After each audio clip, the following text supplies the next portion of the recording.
हरे कृष्णा। श्रीमद् भागवतम अध्याय 15 पांडवों की साम्यक निवृत्ति।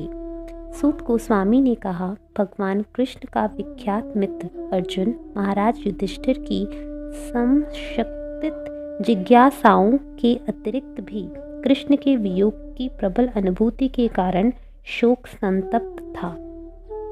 शोक से अर्जुन का मुंह तथा कमल सदृश हृदय सूख चुके थे, अतएव उसकी शारीरिक कांति चली गई थी। अब भगवान का स्मरण करने पर वह उत्तर में एक शब्द भी न बोल पाया। उसने बड़ी कठिनाई से आंखों में भरे हुए शोकाश्रुओं को रोका। वह अत्यंत दुखी था क्योंकि भगवान कृष्ण उसकी दृष्टि से ओझल थे और वह उनके लिए अधिकाधिक स्नेह का अनुभव कर रहा था। भगवान कृष्ण को तथा उनकी शुभकामनाओं, आशीषों, घनिष्ठ पारिवारिक संबंध एवं उनके रथ हाँकने का स्मरण करके अर्जुन का गला रुंध आया और वह भारी सांस लेता हुआ बोलने लगा। अर्जुन ने कहा, हे राजन, मुझे अपना घनिष्ठ मित्र मानने वाले भगवान हरि ने मुझे अकेला छोड़ दिया है। इस तरह मेरा प्रबल पराक्रम जो देवताओं तक को चकित करने वाला था, अब मुझ में नहीं रह गया है। मैंने अभी अभी उन्हें खोया है जिनके क्षण मात्र वियोग से सारे ब्रह्मांड प्रतिकूल तथा शून्य हो जाएंगे। जिस तरह प्राण के बिना शरीर, उनकी कृपामयी शक्ति से ही मैं अपने समस्त कामोत्तम राजकुमारों को परास्त कर सका, जो राजा द्रुपद के महल में स्वयंवर के अवसर पर एकत्र हुए थे। अपने धनुष बाण से मैं मत्स्य लक्ष्य का भेदन कर सका और इस प्रकार द्रौपदी का पाणिग्रहण कर सका। चूँकि वे मेरे निकट थे, अतएव मेरे लिए अत्यंत कौशल पूर्वक स्वर्ग के शक्तिशाली राजा इंद्रदेव को उनके देव पार्षदों सहित जीत पाना संभव हो सका और इस तरह अग्निदेव खांडव वन को विनष्ट कर सके। उन्हीं की कृपा से मय नामक असुर को जलते हुए खांडव वन से बचाया जा सका। इस तरह हम अत्यंत आश्चर्यमयी शिल्प कला वाले सभा भवन का निर्माण कर सके, जहाँ राजसूय यज्ञ के समय सारे राजकुमार एकत्र हो सके और आपको आदर प्रदान कर सके। 10,000 हाथियों की शक्ति रखने वाले आपके छोटे भाई ने भगवान की ही कृपा से जरासंध का वध किया, जिसकी पाद पूजा अनेक राजाओं द्वारा की जाती थी। ये सारे राजा जरासंध के महाभैरव यज्ञ में बलि चढ़ाए जाने के लिए लाए गए थे, किंतु उनको छुड़ा दिया गया। बाद में उन्होंने आपका आधिपत्य स्वीकार किया। उन्होंने ही उन दुष्टों की पत्नियों के बाल खोल दिए जिन्होंने आपकी महारानी द्रौपदी की उस चोटी को खोलने का दुस्साहस किया था, जो महान राजसूय यज्ञ अनुष्ठान के अवसर पर सुंदर ढंग से सजाई तथा पवित्र की गई थी। उस समय वह अपनी आंखों में आंसू भरकर भगवान कृष्ण के चरणों पर गिरी पड़ी थी। हमारे वनवास के समय 10,000 शिष्यों के साथ भोजन करने वाले दुर्वासा मुनि ने हमें भयानक संकट में डालने के लिए हमारे शत्रुओं के साथ मिलकर चाल चली। उस समय उन्होंने कृष्ण ने केवल जूठन ग्रहण करके हमें बचाया था। इस तरह उनके भोजन ग्रहण करने से नदी में स्नान करती मुनि मंडली ने अनुभव किया कि वह भोजन से पूर्ण रूप से संतुष्ट हो गई और तीनों लोक की संतुष्ट हो गए।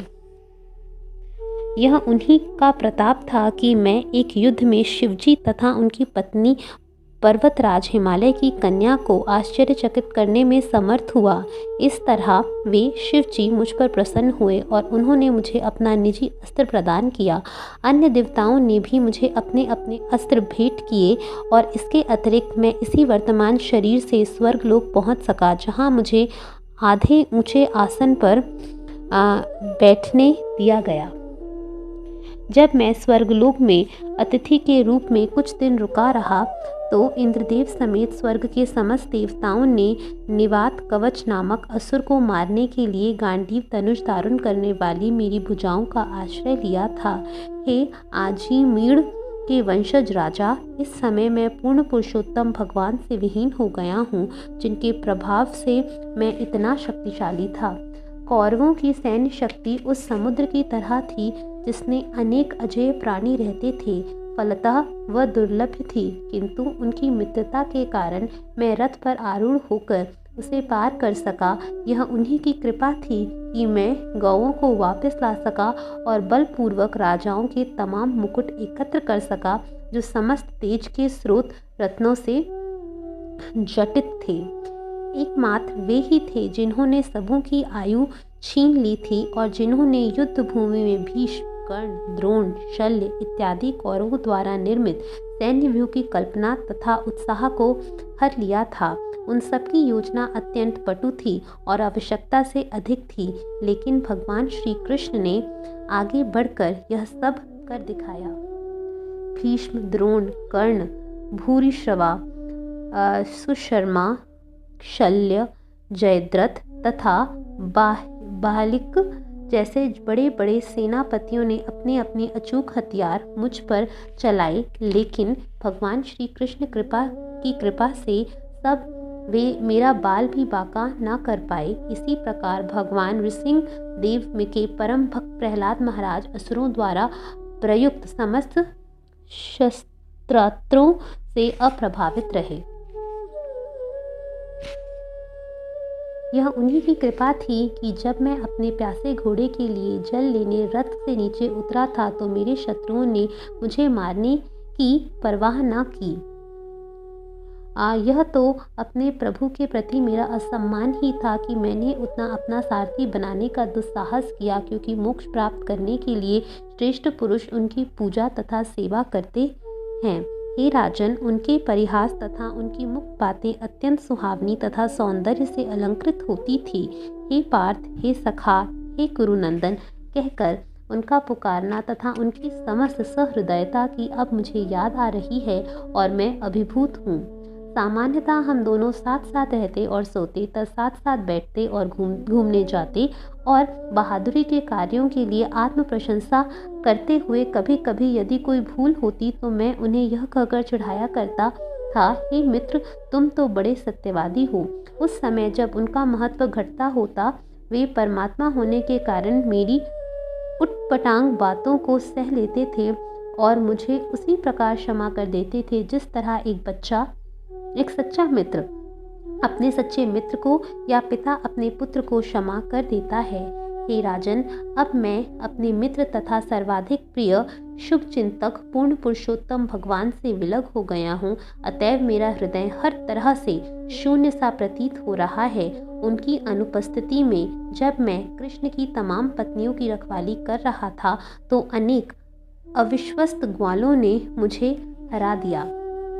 मेरे पास वही गांडीव धनुष है, वे ही तीर हैं, उन्हीं घोड़ों के द्वारा खींचा जाने वाला वही रथ है और उन्हें इस्तेमाल करने वाला मैं वही अर्जुन हूँ जिसके सामने सारे राजा सिर झुकाया करते थे। किंतु भगवान श्री कृष्ण की अनुपस्थिति में वे सब एक ही क्षण में शून्य हो गए थे। यह वैसे ही है जैसे राख में घी की आहुति डालना, जादू की छड़ी से धन एकत्र करना या बंजर भूमि में बीज बोना। हे राजन, क्योंकि आपने द्वारका नगरी के हमारे मित्रों तथा संबंधियों के विषय में पूछा है, अतएव मैं आपको सूचित कर रहा हूँ कि वे सब ब्रह्मांडों द्वारा शापित होकर सड़े हुए चावलों से बनी शराब पीकर उन्मत्त हो उठे और एक दूसरे को न पहचानने के कारण लाठियां लेकर परस्पर लड़ने लगे। अब केवल 4-5 को छोड़कर शेष सभी मर चुके हैं। वास्तव में यह सब भगवान की इच्छा के फलस्वरूप है कि कभी कभी लोग एक दूसरे को मार डालते हैं और कभी एक दूसरे की रक्षा करते हैं। हे राजन, जिस तरह समुद्र में बड़े तथा बलशाली जलचर छोटे मोटे तथा निर्बल जलचरों को निगल जाते हैं, उसी तरह पूर्ण पुरुषोत्तम भगवान ने भी धरती का भार हल्का करने के लिए निर्बल यदु को मारने के लिए बलशाली यदु को और छोटे यदु को मारने के लिए बड़े यदु को भिड़ा दिया है। अब मैं भगवान गोविंद द्वारा मुझे दिए गए उपदेशों की ओर आकृष्ट हूँ, क्योंकि वे देश काल की समस्त परिस्थितियों में हृदय की जलन को शांत करने वाले आदेशों से परिपूर्ण बनाए गए हैं। सूत गोस्वामी ने कहा, इस प्रकार भगवान के उपदेश को अत्यधिक घनिष्ठ मित्रता में प्रदान किए गए थे। उनके विषय में सोचने में तथा उनके चरण कमलों का चिंतन करने में तल्लीन अर्जुन का मन शांत और समस्त भौतिक कल्मश से रहित हो गया। अर्जुन द्वारा भगवान श्री कृष्ण के चरण कमलों का निरंतर स्मरण किए जाने से उसकी भक्ति तेजी से बढ़ गई, जिसके फलस्वरूप उसके विचारों का सारा मैल दूर हो गया। भगवान की लीलाओं तथा कार्यकलापों के कारण तथा उनकी अनुपस्थिति से ऐसा लगा कि अर्जुन भगवान द्वारा दिए गए उपदेशों को भूल गया हो, लेकिन वास्तव में बात ऐसी ना थी और वह पुनः अपनी इंद्रियों का स्वामी बन गया। आध्यात्मिक संपत्ति से युक्त होने के कारण उसके द्वैत के संशय पूर्ण रूप से छिन्न हो गए। इस तरह वह भौतिक प्रकृति के तीनों गुणों से मुक्त होकर आध्यात्म में स्थित हो गया। अब जन्म तथा मृत्यु का पाश में उसके फंसने की कोई आशंका न थी, क्योंकि वह भौतिक रूप से मुक्त हो चुका था। भगवान कृष्ण ने स्वधाम गमन को सुनकर तथा यदुवंश के पृथ्वी से अस्तित्व का अंत समझकर महाराज युधिष्ठिर ने भगवत धाम जाने का निश्चय किया।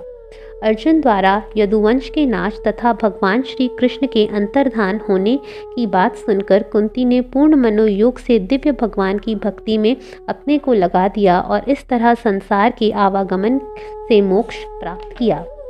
सर्वोपरि अजन्मा भगवान श्री कृष्ण में यदुवंश के सदस्यों से अपना अपना शरीर त्याग करवा दिया और इस तरह उन्होंने पृथ्वी के भार को उतारा। यह कार्य कांटे को कांटे से निकालने जैसा था, यद्यपि नियंता के लिए दोनों एक से हैं।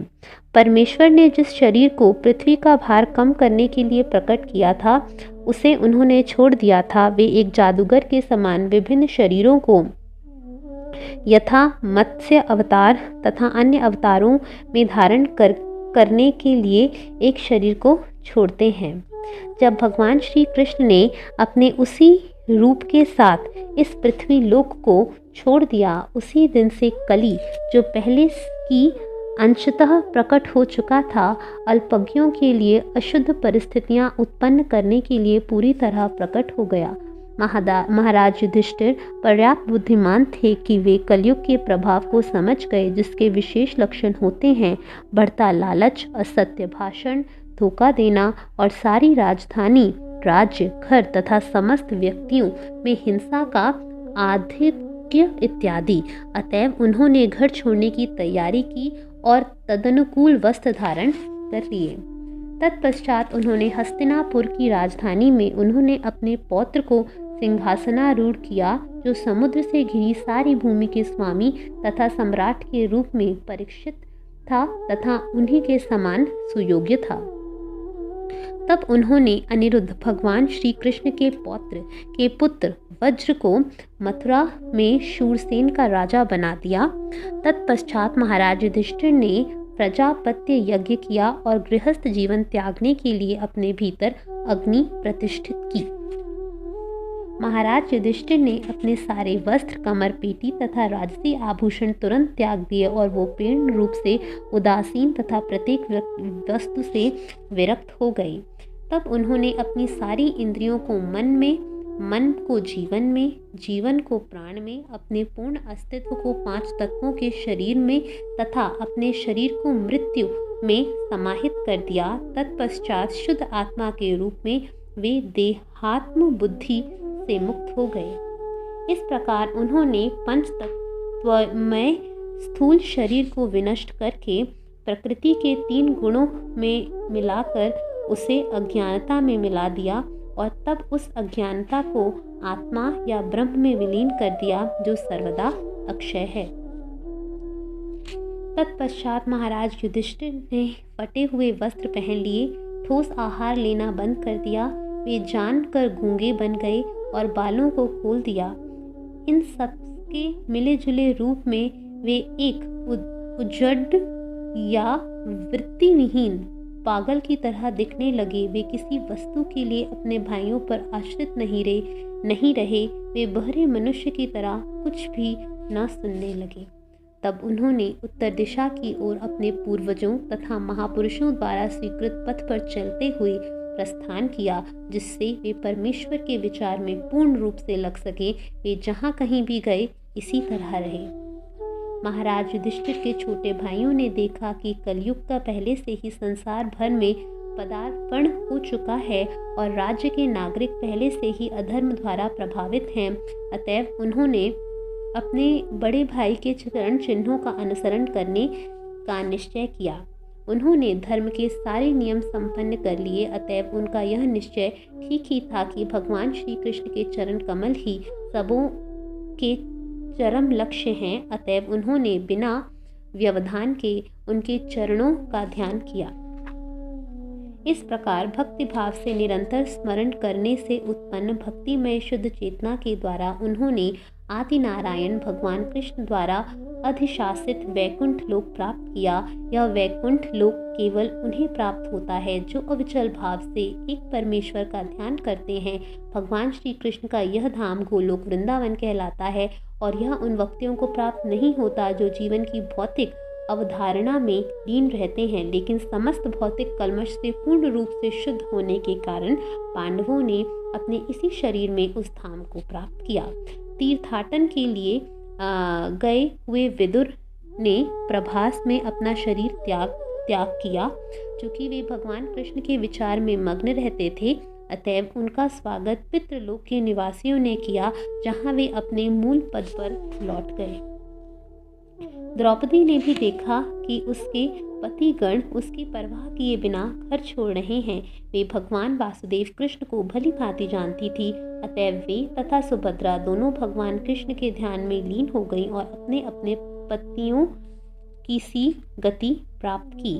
पांडु पुत्रों द्वारा जीवन के चरम लक्ष्य भगवत धाम के लिए प्रस्थान का यह विषय अत्यंत शुभ तथा परम पवित्र है। अतएव जो भी इस कथा को भक्ति भाव पूर्वक सुनता है वह जीवन की परम सिद्धि भगवत भक्ति को निश्चय ही प्राप्त कर लेता है। हरे कृष्णा।